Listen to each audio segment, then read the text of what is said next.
Welcome to episode 6 of It's Character Building, the podcast. I can't actually believe that we're at the end of the series. It's been so much fun to talk to all of these amazing people, and I'm so grateful that they all agreed to come on and chat crap to me for an hour, so it's all good. But this week, I'm really super excited because I invited one of my relatively new friends, Anna, onto the podcast to talk about something really personal and important to her. And I'm so glad I did because she really opened up with me about her experiences in relation to mental health. And what better podcast to finish the series on, especially on World Mental Health Awareness Day. So yeah, have a little listen. Anna is bloody amazing. She's a photographer. I'm going to put all her contact details in the links and stuff so you can go and check her out and give her a follow. She's a beautiful human and I'm really glad that she spent the time to share her story with me. So have a little listen, see what you think.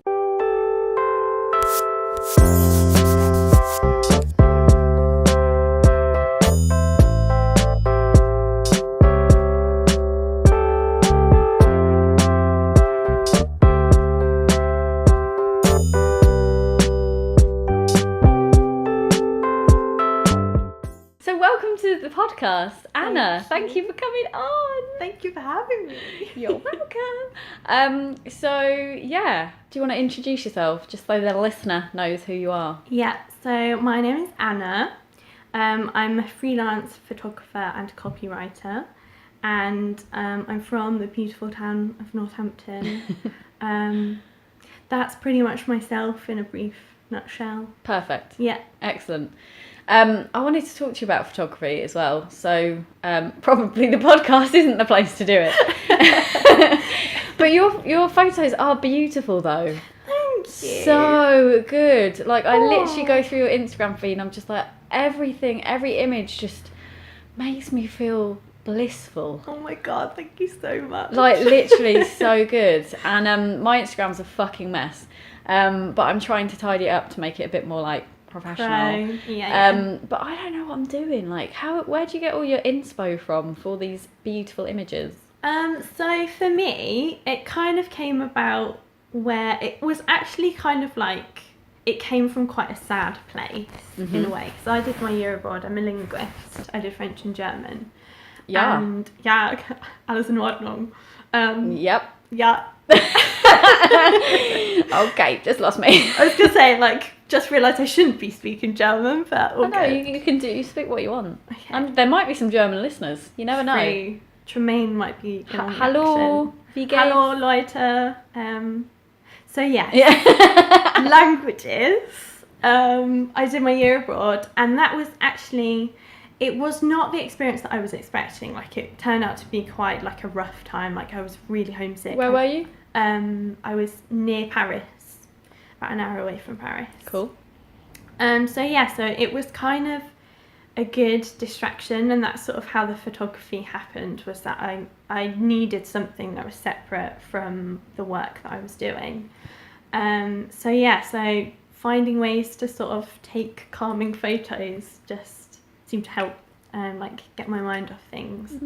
And yeah, like my whole feed seems to have just become a relatively chill space for my brain. Were you taught how to take pictures? No. Oh, okay, so this makes me hate you even more. Oh, really? Yeah, because I was like, oh, she must have studied for years to know how to do that. Oh, yeah, no. Oh, just natural talent. Oh, jealousy levels 100. Like, oh, man. To be fair, I did start out as like properly piss poor. Like, I go back to like old photos and I'm like, oh, honey, like, really? What was this? But yeah, it's like anything, you have to be really shit first. Okay, good. There's hope for me yet then. Yeah, definitely. Phew. And what do you like? How do you pick what you're gonna take pictures of? So because it's Instagram, and different from sort of my professional photography and like personal photography, it's very much guided by the colour palette that I'm working with. So if anyone's looked at my feed, you'll probably notice that it sort of like cycles through like different colours, for the most part anyway. So it's sort of, it's led by that, and then also kind of informed by obviously where I am at the time, like travel photos will sneak in and sort of photos that just give me a chance to be a little bit more creative, like flat lays are something that I do for work. A flat lay is it's a photo that's usually shot from like straight above. Oh yeah. But it's a styling of props. Yes. On a table usually. So I'll have a play around with those because they're relevant to my work and stuff. But yeah, it's quite organic. Yeah. And how do you find it helps you? Because you said obviously it came out of like a bit of a shitty time when you were abroad. Like what did it do to make you feel better? It was nice because it felt like something was growing, and the thing with my languages was that once you get to a certain point, it becomes more difficult to notice the progress. On one level, it was just a really good way to be like, oh, I'm learning something. There is growth here that I can tangibly see, which again isn't the case with something that you're speaking necessarily. Okay. And what's your professional Insta account? So I have two, just to be really helpful. One of them is Anna Considine UK. Considine is Considine, so it is spelled how it's said, thank goodness. And then the other one is Anna Considine Photography, and that's literally work photos, just in one handy portfolio sort of place. Cool. Plug. Yeah. Love that. So smooth, like straight in there. So what, where can we find you, Anna? God. Cool. So yeah, just wanted to talk about stuff, really. Yeah. Just stuff. Sounds ace. Yeah. That's all we're doing. So we've obviously recently met. Yeah. So in some of my other episodes, I asked the person, how do you know me? Yeah. How do you know me, Anna? Okay, so I know the beautiful Laura from Engine, from the co-working space in Northampton. And what was nice about Engine was I just thought it was exactly like uni, where you meet people that are kind of on the same page and in a similar situation. So having left uni, it was quite alien to realise, like making friends and contacts and everything is going to be completely different. Whereas the beauty of a co-working space is that people are, like I say, in the same situation. You have a lot of common ground from the get-go. So yeah, that was how I met Laura. Yay. Just an easy... It was really easy. Easy kind of like, oh yeah, you're cool. Exactly. That's exactly. And I've had it with friendships in the past. I've just gone, I know you're a good egg. Yeah. Like, straight in there. Yeah. And it was the same with you. So. So before this turns into like, oh no, I love you more. Yeah. No, I love you more. God, which no one wants to listen to really. Probably not. Tremaine would enjoy it. Who's also a guest. I'm not sure what order you're going to be on, so I might have been like spoiler alert, or the listener might be like, oh yeah, Tremaine was last week. So yeah, who knows? Oh, yeah. It's like potluck. But yeah, I wanted I did a bit of Facebook stalking of you. Sure. Because that's what you do when you are new friends with somebody. Yes. Well, that's what I do anyway. I think it's pretty imperative. Yeah, just not too far back. Just do a little bit of scrolling back just to see what's going on. Yeah. And to kind of get a little bit of a level of understanding. And I scrolled back and I scrolled and came across a blog post that you'd written. Yeah. And obviously I write a blog. It's character building, plug. Which I'm taking a break from at the moment, which is nice, hence the podcast. But yeah, this particular post was really interesting on lots of levels. Do you want to tell us a bit about it? Yeah. So it was kind of the story of my psychosis last year, wherein I had an acute episode that came completely out of nowhere, seemingly. I hadn't really had much of a history of mental health issues before. I had like the odd bit of counselling during a couple of rough spots at uni. But yeah, to go from sort of perfect mental health, no concerns about anything, to within a few months being in a state where I was hallucinating, I had complete paranoia, all these beliefs that were totally unfounded, fears that felt absolutely real even though they didn't have a basis on reality, was just a really traumatic experience. Like, traumatic is definitely the word for it. So it came about from starting my own business, being really excited about that, but ending up in a really unhealthy relationship with myself and with my work, wherein I was working from home, not seeing anyone, and not having breaks throughout the day, and working from the first thing in the morning until late in the evening, and then picking things up the odd evening as well, and on weekends again, just not having any kind of barrier between my work and my personal life. So that was one of the catalysts. And then one of the other factors, which I'm not sure everyone would understand, but obviously I've said I'm a linguist, it was actually Brexit and the Trump election that really preyed on my mind, and I found myself being sucked into following world events on an obsessive level. And the thing with psychosis is that obsessive behaviours kind of increase and take over. So for me with Brexit, it was concerned with all of my uni friendship group as to what that was going to mean for us in our careers, because all of us had assumed it was going to be a given that we'd have this comfortable, easy relationship, and that, you know, things were going to stay the stable way that we were expecting when we started out at university. So that was a source of stress for everyone. And then with the Trump election, I had spent the summer beforehand working in America. I did Camp America and was there for 3 months. So I had friends for whom it was a nightmare, like a worst case scenario, and like friends of colour, friends who were queer.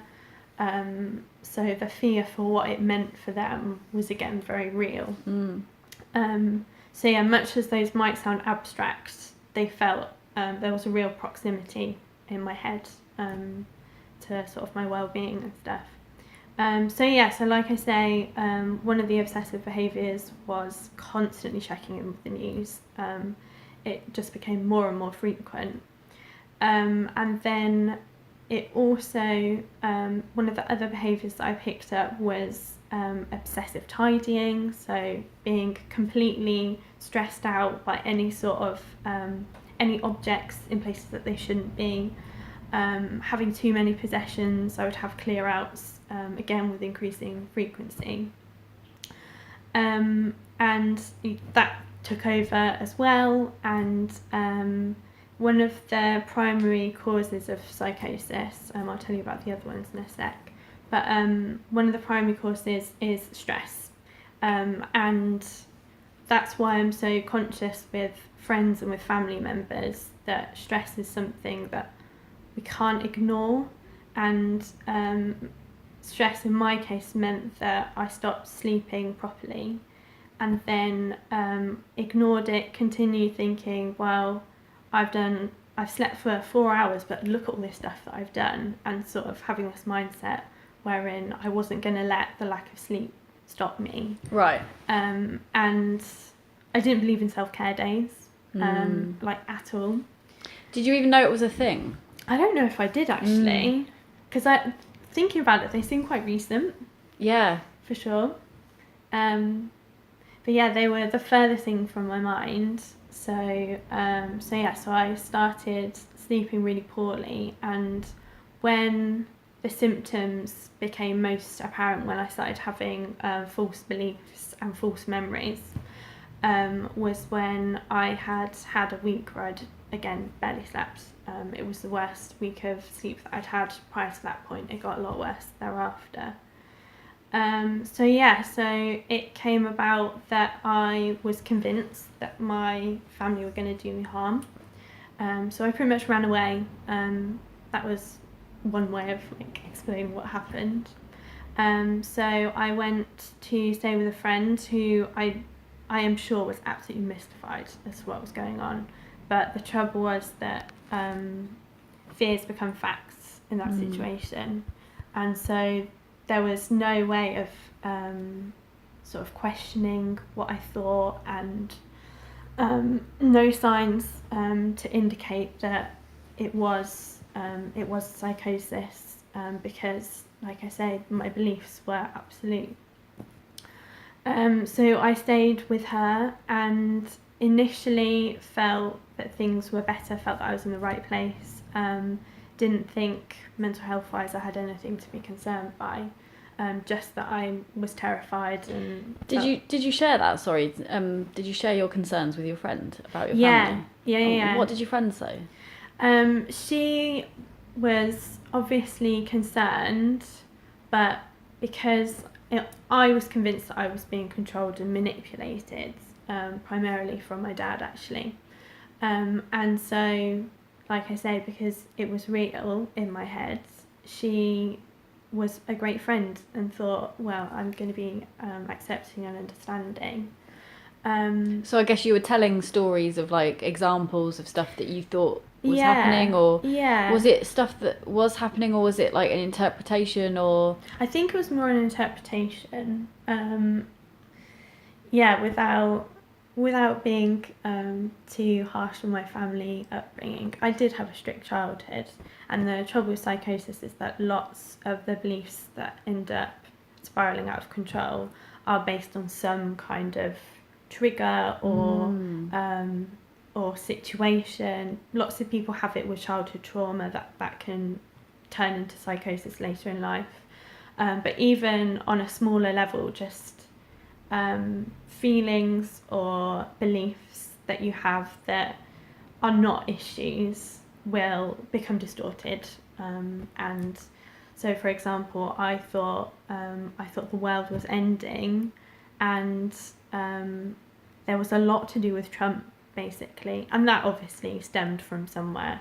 And to be fair, I think a lot of people felt that the world was ending on some level. So actually, that's based in fact, isn't it? Yeah. It's not even an irrational thought, really. No. So it's based on some kind of fact to a lesser and greater degree. And with my family situation, it was very much a lesser degree. But that became completely true in my mind.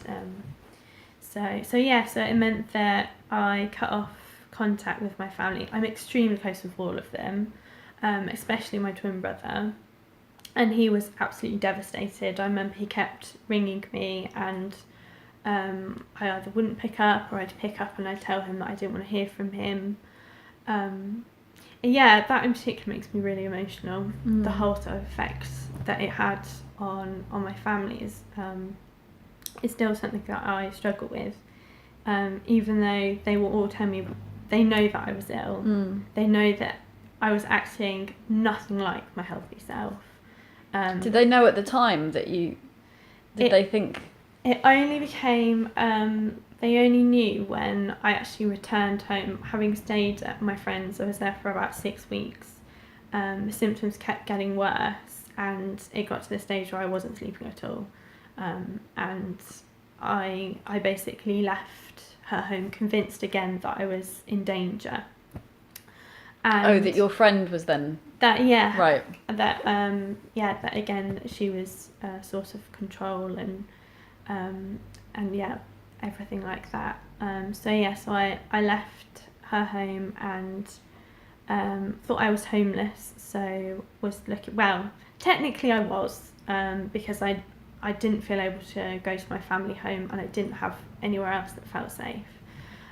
So I got in touch with a shelter, but I was stood in the street. It was actually in Birmingham, and I just couldn't get anywhere.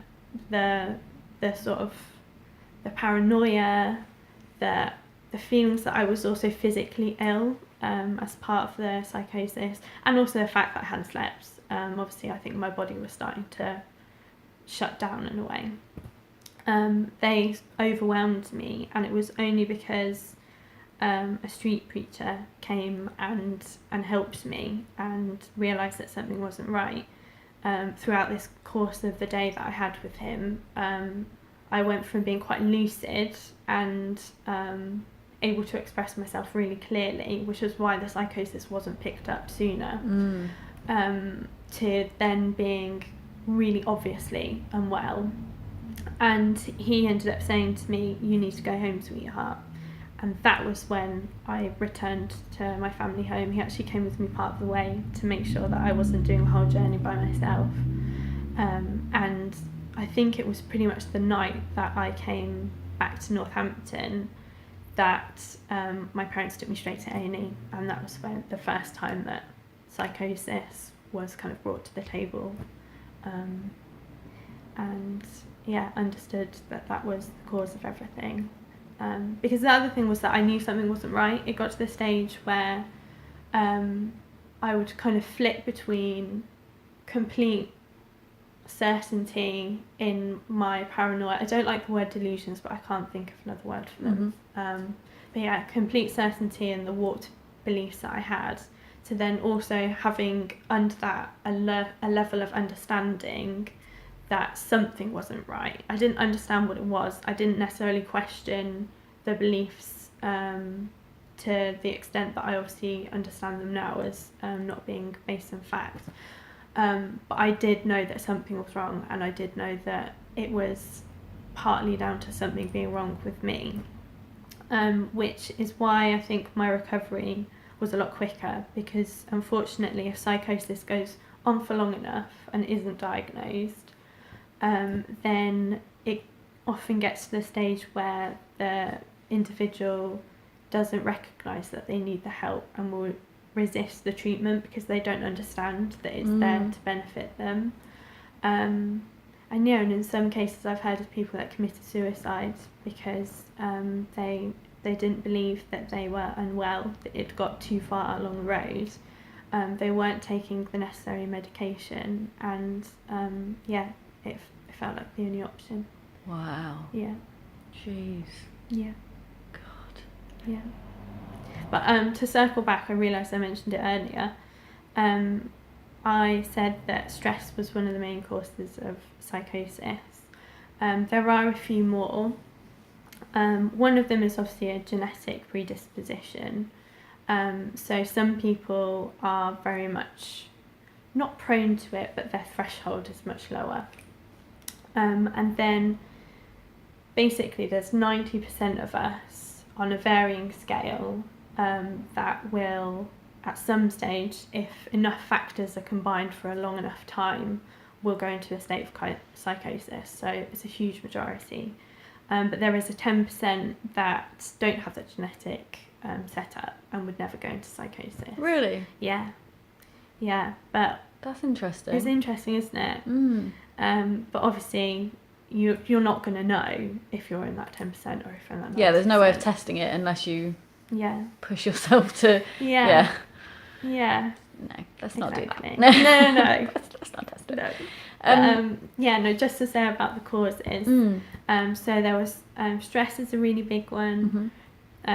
Genetic sort of makeup, and then also often it's tied to recreational drug use. In particular cannabis. There's a really strong link with psychosis and cannabis, and a huge percentage, I don't know how high it is, but a really strong percentage of psychosis patients are also cannabis users.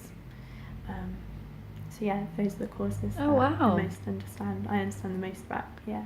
Okay, so stress. Let's talk about that. Yeah. Because obviously everyone feels stress at some stage in life.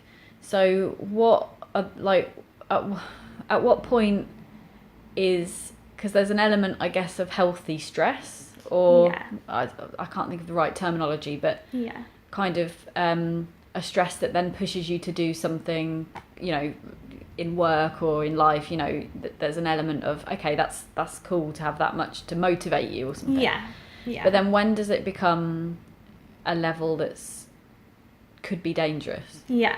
I think the first thing I want people to know is it's not as high a threshold as you would think.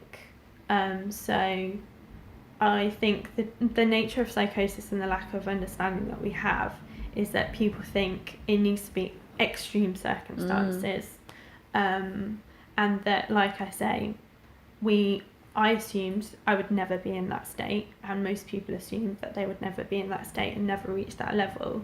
So the level of stress isn't as high as you might think it is. I think what is probably most important is that it's when stress starts impeding on your everyday life on an increasing level. So in my case, it was stress that was affecting my sleep. Stress that doesn't give you any respite, and is sustained for a long enough time. So I know of people that have had, I think we all have the odd few weeks, months, whatever it is, that we have stress and it's not unmanageable, but it's just a case of, if there is no respite at any point, then there is something to be concerned by. And I know that I have a friend at the moment who work-wise is, she has the situation where they are doing very long days, and I just keep saying to her, like, please keep an eye on this, because 1 week, 2 weeks, you're kind of pushing it a bit, but if you get over that, then that's when I would start to get really concerned. So what would you, because obviously it's difficult to say until you almost look back on it and be like, oh, that was the point. Yeah. That's where I should have done something. Like, yeah. I'm sure you've looked back a lot and kind of analysed every step of the way and what led you to that point. If you knew then what you know now, at what stage do you think you would have thought, oh, okay, this is where I need to take some action? Like, where was it for you? Where was your level at? So I think it should have been if I had had a week with really bad sleep. I should have had, like we were saying earlier, I should have had a self-care day. And the way that I manage it now is that if I notice that some kind of obsessive behaviour is like creeping in, I have basically, it's called a traffic light plan as part of my recovery process that I did with my psychologist. And we mapped out what behaviours and mental state I'm in when I'm in a healthy state, which is the green. So it would mention things like your anxiety level, like your worry level, which for me is usually, when we first did it, it was about a 3 was what I'm like when I'm healthy. And then we came to do the amber, which is that's when you'll sort of have probably the more normal levels of stress, what starts out as a normal level of stress. And that was when my worries were about 5, like about 6.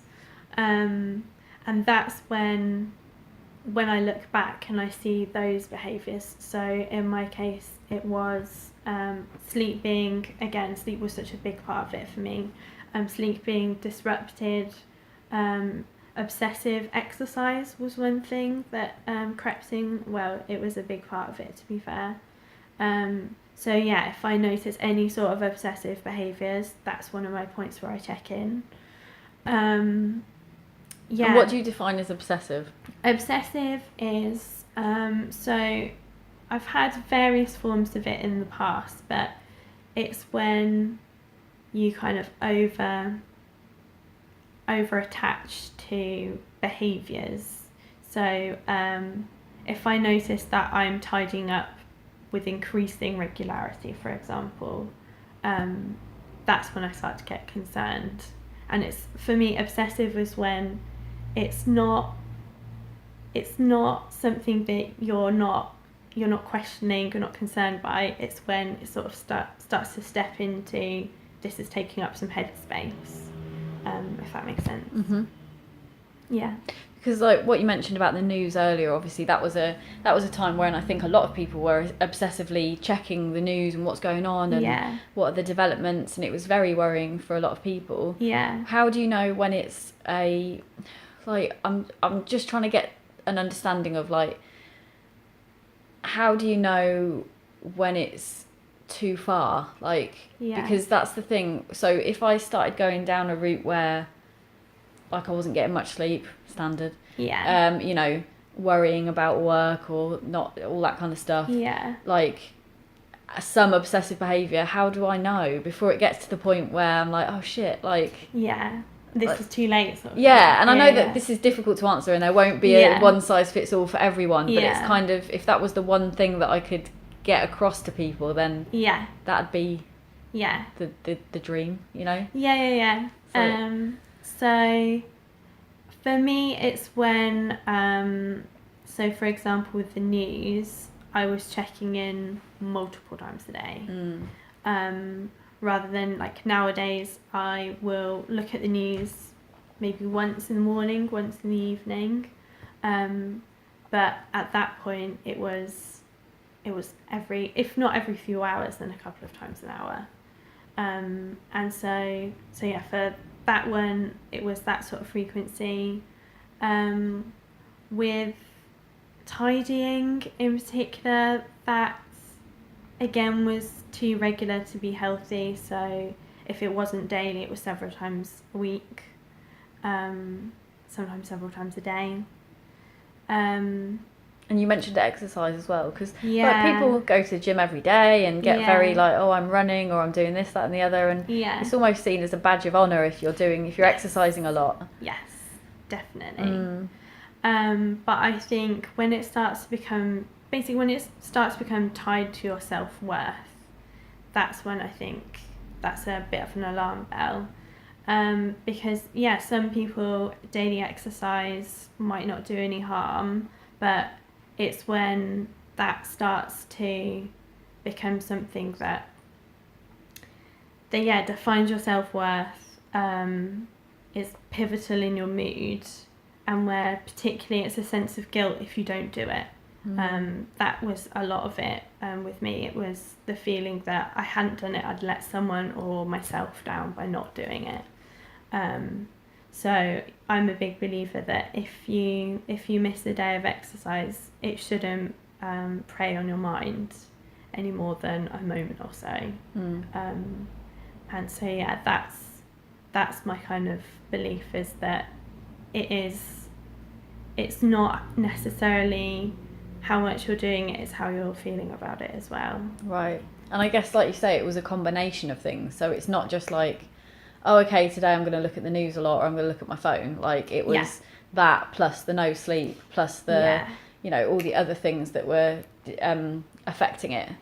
So, you know, don't panic if you go to the gym every day. That's basically what I mean. Just don't panic. You know, it's not all bad. But because I think, like, I've got very limited experience of psychosis, but I do have experience in that I used to work with people who were benefit claimants and were claiming health-related benefits particularly. And they would come and see me because it was part of their claim. In order to take steps to get back to work. And I know I was one of those people. But I was like on their side, so I wasn't one of the government types. But so having seen like people come in mid-episode and, you know, describe very interesting viewpoints to me, and these people were known to health services, you know, living independently, and dealing with psychosis and similar mental health issues for many years. So it's, you know, not just a period, but like this is their life kind of thing. And I think the first time I saw it, I was shocked. I was just like, what the fuck? Like, what? Some woman had come in and said that her phones were being tapped by the government, that she lived in a block of flats and upstairs they had a brothel, but that they were trafficking children, and that she hears the screams and all of this stuff. And it was like, really upsetting, and really, because like I was just sat there like, I'm in an office, like what do I do? Yeah. Like, yeah. And I think that's probably half the problem with perhaps people who might, if you see somebody in the street and they're clearly not well, Yeah. you might think they're drunk, or you might be scared of them, or you might be Yeah. kind of like, oh, that's not my problem. Yeah. And like, you were lucky in that there was a street preacher there who probably had some level of understanding about mental health issues, Yeah. and could identify what it was that you were going through. Yeah. And like, so what would you say to people who have had no experience of any type of mental health problems, and like, if they just kind of came across somebody who was experiencing psychosis, what should they do? I think the first thing would be is to check in with them, because like my thought was, do they need to be called an ambulance, for example? But one thing that would be the first step is to ring 111, because they have the sort of, it's not 999, it's not an emergency situation, but they can give you some guidance as to what sort of needs to be done. And basically, if the sort of the factors that define whether someone is placed in sort of psychiatric care in a mental health hospital is if they are a danger to themselves, or if they're a danger to others. So that's when I would say call 999. But definitely call 111, get some advice, because much as I know about my psychosis, I don't necessarily know about everyone's. Absolutely, yeah. Yeah, good advice, because you don't know what to do, and you just think, well, am I going to say something that's going to make it worse? Like, do I tell the person that that's not real, because actually to them it is real, and it could be, and who am I to tell them any other kind of way? And then you really, I think that was the worry in all of the people that I dealt with, not just the extreme cases of psychosis or extreme mental health, but even like the mild people with mild mental health issues. I was just worried I was going to say something that would make it worse. That was the biggest thing. I was just like, I'm going to fuck these people up. Like, I know. What am I going to do? And then once you realise, and you realise that actually anything that you say, as long as it's coming from a place of love, you can't say anything wrong, really, because you're just trying to help, and you're just trying to understand people, and that's it. Like, exactly. I think that's probably one of the biggest things. And with my own experience of mental health as well, like, no, you can't say the wrong thing, really. Exactly. You can just be there. That was what I needed from my friends and my loved ones. It wasn't about them taking on a responsibility and finding a solution. It was more that I just needed them to be there, them to be their loving selves, and it's not about doing anything more than that, because unless you're a qualified mental health professional, there's a limit to what you're going to be able to do, and you shouldn't feel like you have to do anything more than that. So when you went to A&E, what happened then? So it's a really good point about A&E, actually, because if you're having some kind of acute mental health episode, you can go to A&E. Right, okay. That I think people need to know. Yes, I think that's a really good point to make. So I got there. I can't really remember it, is the trouble. Lots of people have this, that they can either remember nothing or bits of it. So I can't remember it brilliantly, but I am pretty confident that my parents would have gone, explained my symptoms, and it was just like being there for a physical injury, and that we had a waiting time. We were then assessed. I think we were assessed by a nurse, I'm pretty sure. And then I believe it was a psychiatrist came and again did further assessments and had conversations with me that I can't remember. And then from there, I think we saw one other member of staff that might have been a member of the crisis team in Northampton, but again, I don't have, I can't recall exactly. And in my situation, we were seen at about 3 a.m. was when we left the hospital, and then we were rung at 9:30 the next day saying, can you come in for 10:30 to see the psychiatrist? Great. Yeah. So thankfully the wheels of recovery turned really quickly. I don't know if that's the case for everyone, but yeah, in my instance it was. So what does recovery mean? Yeah, so recovery in my case meant that I was able to return gradually from the state that I was in to perfect health. But it's worth mentioning that isn't the case for everyone. Okay. So for some people, they will have an episode and only some of the symptoms will go away. So lots of people have it that they still hear voices, for example. And it becomes apparent that they have an illness like bipolar or schizophrenia. But in my case, recovery was about finding treatment that alleviated the symptoms that I had. And so did that involve medication? And Yeah. Okay. So in terms of the treatment that I had, I started out on a drug called olanzapine. I'm saying this for anyone that's going through psychosis and is like, I know what that means. But yeah, olanzapine acts really quickly. I think it's pretty much one of the fastest ones, and lots of people get put on it first because it gets you out of the cycle, it gets things moving, and then they usually switch you on to something else because olanzapine has quite a lot of side effects that aren't particularly desirable. So while I was put on that, I didn't have strong side effects, so they left me on that because they thought there's no point switching me if I don't need to be switched. And then I was also given a drug called lorazepam.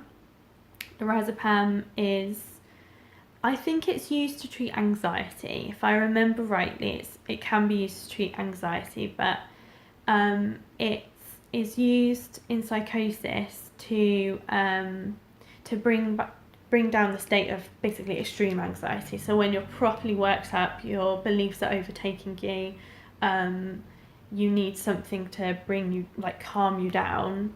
That's what they give you. That's when they give it to you. Lorazepam is quite addictive, so they're very careful with how they use it. I was in a very small dose, but people get put on much stronger doses because their illness is so severe. But yeah, that's the kind of gist of what it does. It takes you from being extremely worked up and in real distress to not quite your baseline, but to a lesser state where it's a lesser concern. So that was my medication. I was also seen by the crisis team for the first 2 weeks, who came in, I think it was 2 times a day to start off with, and then it was once a day, and then they referred me to Northampton's psychosis team, which is called NSTEP. And I was given a CPN, who I still see now. CPN being community psychiatric nurse. I think that's right. I think that's right. That's it. I'm pretty sure. So I saw her again very regularly, less regularly now. So it might have been a few times a week. It might have been once a week, but I think it was a few times a week. So I had her as my sort of port of call, my most regular point of contact. And then I also saw a psychologist, and that was when the most immediate symptoms had worn off, and I'd kind of got to the stage where I could remember bits of what had happened. And either way, it's distressing. If you can't remember anything, it's horrible. Yeah. If you can remember bits of it, you're really upset by what you can remember, because it's really distressing. So I saw a psychologist basically to help me understand why it happened, understand myself better, and to kind of put at peace a lot of the pain that I had surrounding it. And that for me was extremely effective and extremely beneficial. So that was, I think I had weekly sessions for a month, if not 2 months. I can't remember exactly how long, but however long was necessary. And then I also saw a recovery group, which was people that were in recovery from psychosis and treatment for psychosis. And I still go when I can, but we'd meet up for just to do something normal. So we'd go bowling, we'd go play pool, that sort of thing, and just get together. It wouldn't necessarily be that we'd chat about treatment. Obviously, there would be times when we would, but it was just nice to have a group that completely understood what page you're on. If some people were really ill, then we'd obviously understand that there'd be no judgment. And yeah, those were the biggest. And what kind of aspects. demographic of the people in that type of group? Obviously, without breaching any data protection. Yeah. But like, just to give people an example of like. Yeah. Was it all our age or like? Pretty much, I think. I don't know. I say our age. I mean, you're a lot younger. Not at all. Keep forgetting that now. No, I think, to be fair, a lot of people have psychosis when they are younger. Really? Yeah. So most of the group was people around my age. I remember you're right, like mid. I'm mid-20s. Mid-20s. So it happened when I was 24. Okay. So sort of from about 18 onwards, there was quite a big chunk of us that Wow, went. that's interesting. Yeah. Why is it that it's a lot of young people? I'm not really sure 100%. I think that it's got a lot to do with the whole not knowing your limits thing, and being very used to not questioning things very much, and like living fast, like living partying fast. hard, and all that sort of thing. thinking you're invincible. Yeah. All that good stuff. Yeah. Healthy thought process. Yeah. Yeah. Yeah. We've all been there. Yeah. That's interesting though. I thought it might be like a lot of older people as well, you know, like 50s, Yeah. 40s and 50s, but To be fair with NSTEP, that's just one group though, isn't it? Yeah, to be fair with NSTEP, it's first psychosis. Okay. Yeah, so from your first episode, you'll be treated for 3 years afterwards. And if you have another episode within those 3 years, you stay within NSTEP's care. But I think if you have a longer term experience, like with schizophrenia or bipolar, then my understanding is that you would be treated differently. So that might be why there were so few Right. people of an older age in our groups. Yeah. And do you worry that it might happen again? I do. I think everyone does. My worries are definitely less than they used to be, in that because there are so many safeguards in place now, and I do have that access to the care should anything happen, and I'm more vigilant, my family is more vigilant, my friends are more vigilant, and where I'd have an episode again, it would never be as severe because it couldn't spiral in the way that the last one did. But my worry isn't so much for having one like right now or within the next couple of years. It's more so later down the line when my memories and when my memories aren't as present in my mind. Could I get into a state again? I hope I wouldn't, but get into a state again where I forget to prioritise my health. And then it could happen again. Like I worry about if it happened. Lots of people have psychosis. Women have psychosis after giving birth, which I think would just be the most difficult time to be that unwell. And yeah, just the thought of having a psychosis while raising a family is something I do worry about a lot. So yeah, like I say, not concerned so much for now. Obviously, somewhat concerned, but more worried about it happening much later down the line. And you mentioned about you and your family and friends being more vigilant now. What does that mean? Yeah, so basically all the obsessive behaviours, mum and dad in particular know all about. So they know about the traffic light plan. So if I am having a rough week, my dad, bless him, will be like, have you gone into amber rather than green? And I've never gone into red because red is like full psychosis. I can't remember if I said that earlier. But he'll say, have you gone into amber if he notices that I am stressed or if I'm not sleeping, that sort of thing. And again, with friends, they just check in if I'm having like a rougher patch, and they know the signs, they know the symptoms. So that's what I mean about being more vigilant, and just being there to remind me if I am getting too into work. That's usually the thing that I look out for most. Yeah. But to be fair, I often say that psychosis ended up being a really good thing, and I would never wish to repeat it. I would never wish it on anyone.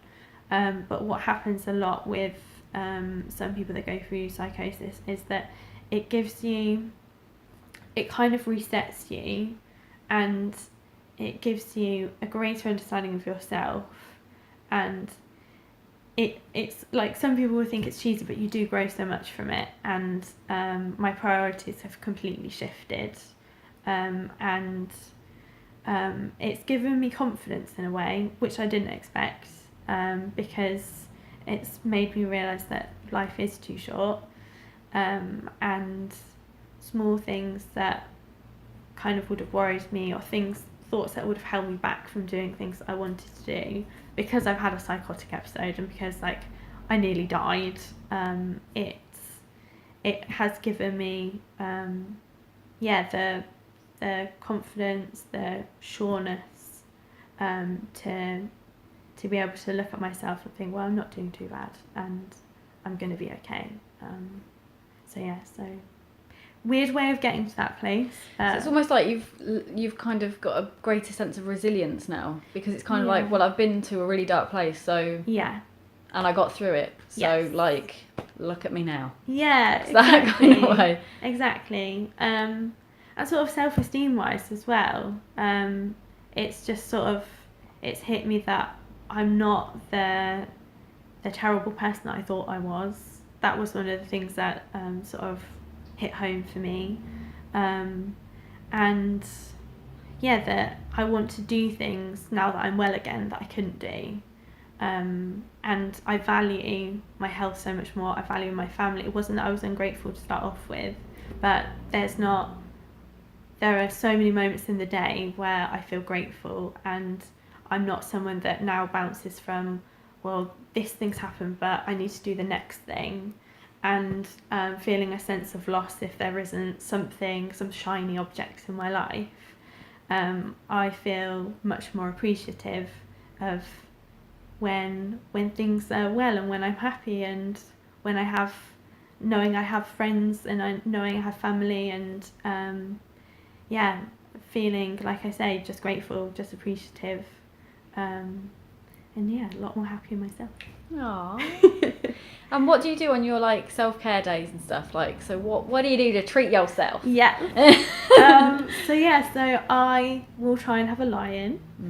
My favourite thing. The best. Oh. The actual best. Oh, to not have an alarm on is like goals. Oh my god. That is just goals. The dream. I love sleep so much. It's a bit weird. Yeah. Like very weird. I appreciate it now, again, because of the whole like not sleeping. You can't not appreciate sleep. I'll have a lie-in. I will stay at home, because if I'm doing work stuff, it tends to be out of the house, and being an introvert, I know that I need to have some time by myself. That's really important. So I will do that. I'll make sure I watch like TV shows that I like. Like at the moment I'm watching Great British Bake Off from the beginning, and it's incredible. Oh my god. So good. Yeah, I keep saying to people though, because I'm vegan, I don't know why I'm watching it. It's fully like sucked me in, but I get hungry and just think, I can't eat any of this. Yeah. What is Everything happening? has eggs and milk in, for fuck's sake. So much butter, but it looks so good. We just started watching Queer Eye. Oh my god. Oh my god. Like, oh, so good. Oh my god. Seriously, where have I been?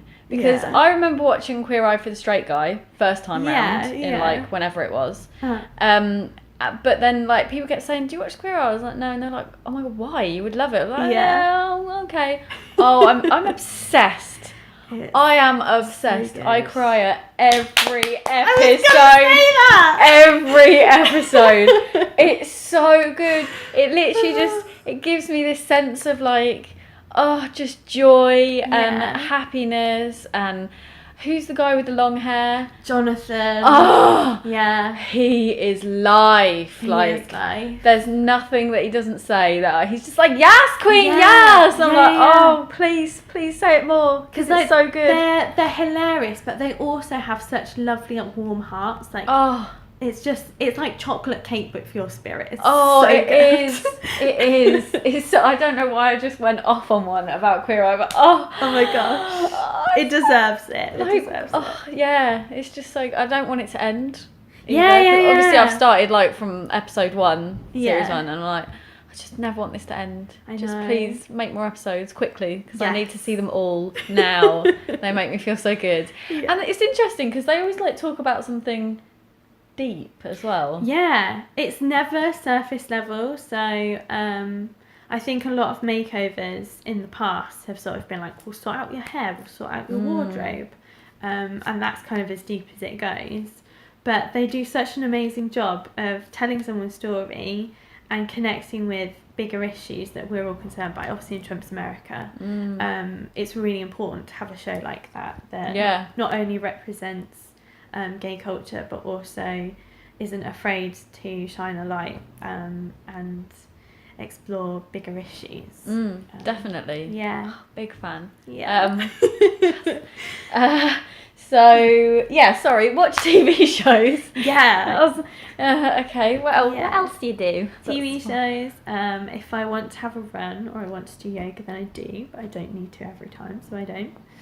And yeah, that's primarily it. I'll add other bits in. So, like if I feel like cleaning a bathroom, again, I will, but I won't make myself do it. Yeah. But yeah, it's just about taking a step back, doing things like making to-do lists, because I have the headspace too, and speaking to friends.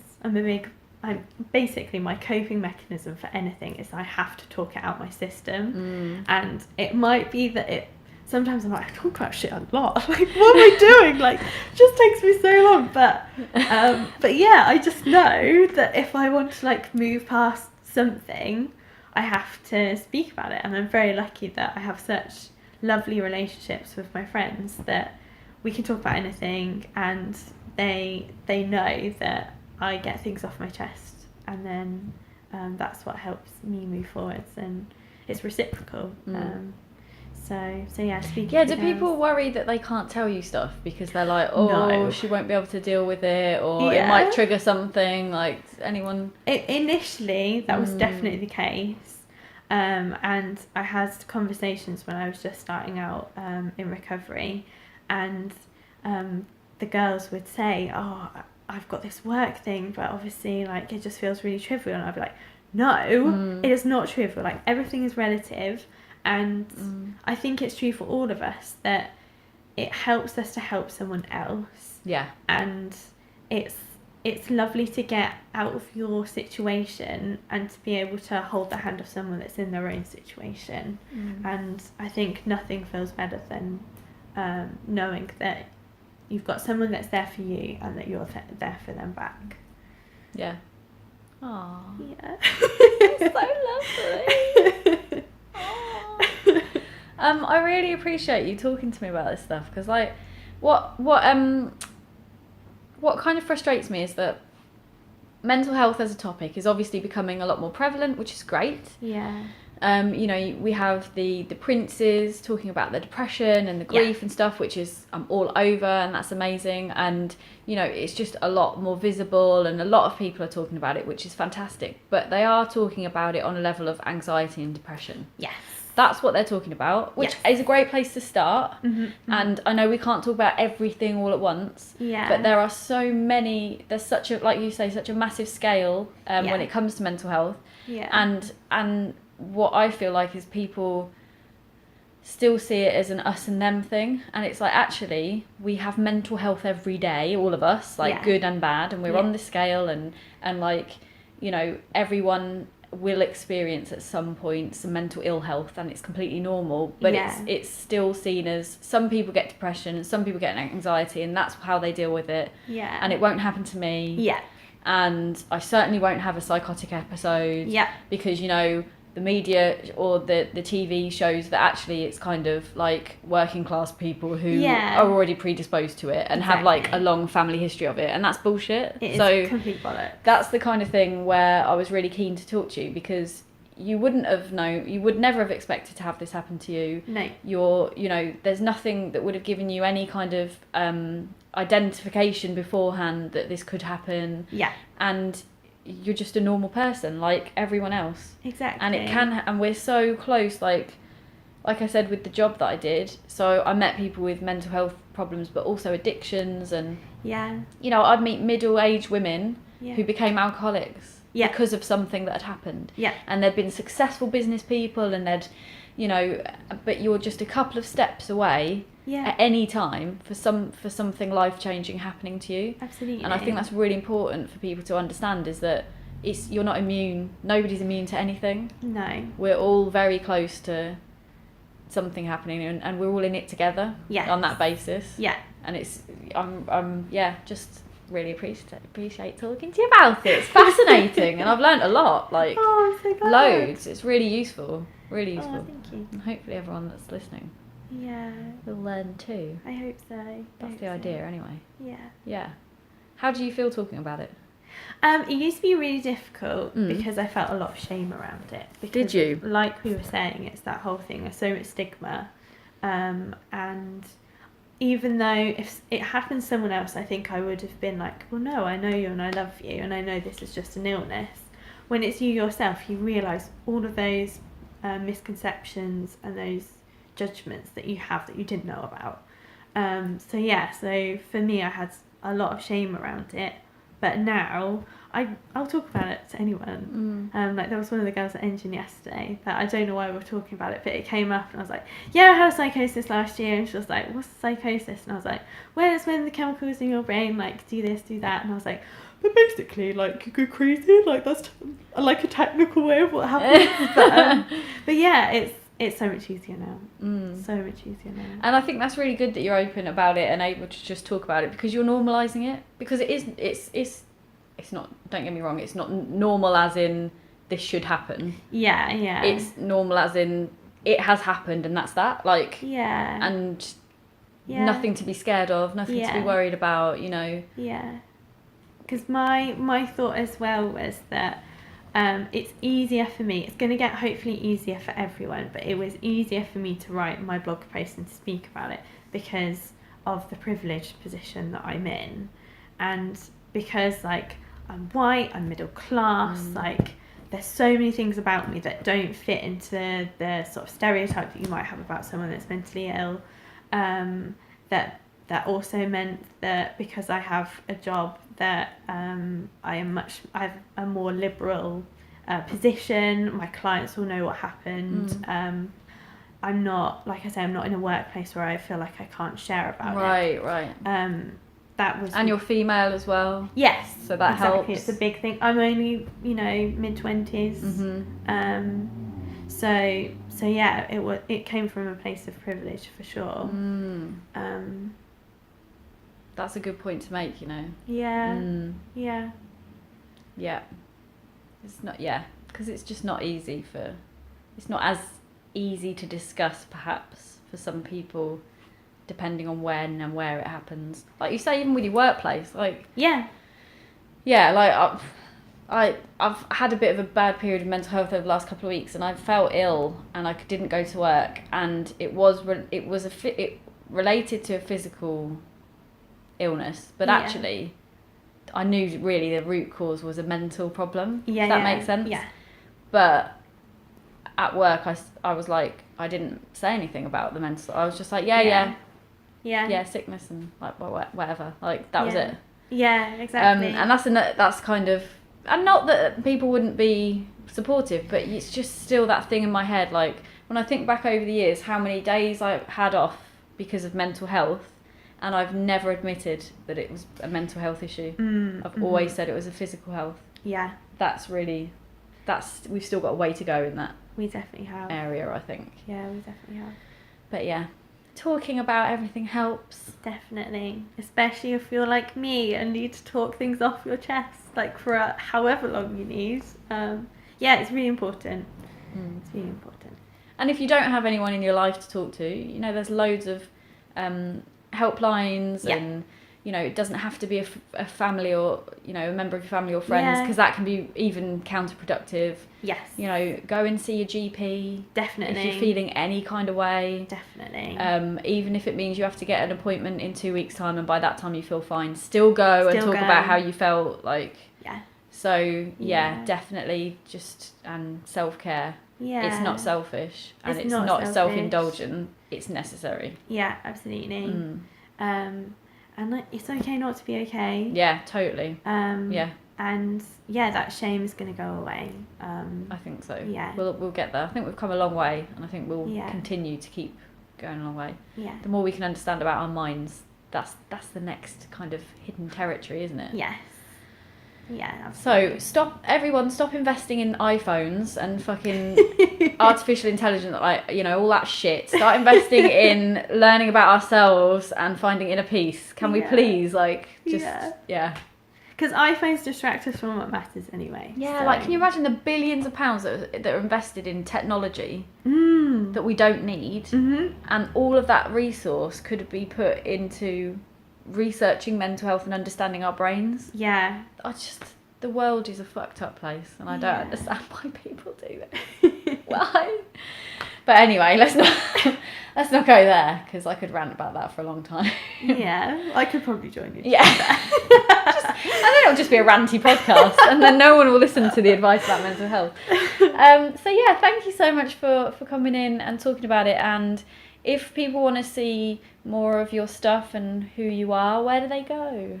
Give us the links again to everything. Do you have a website? You have a website? I do. Yeah. It's probably easier if I just send you to my website, because everything is linked there.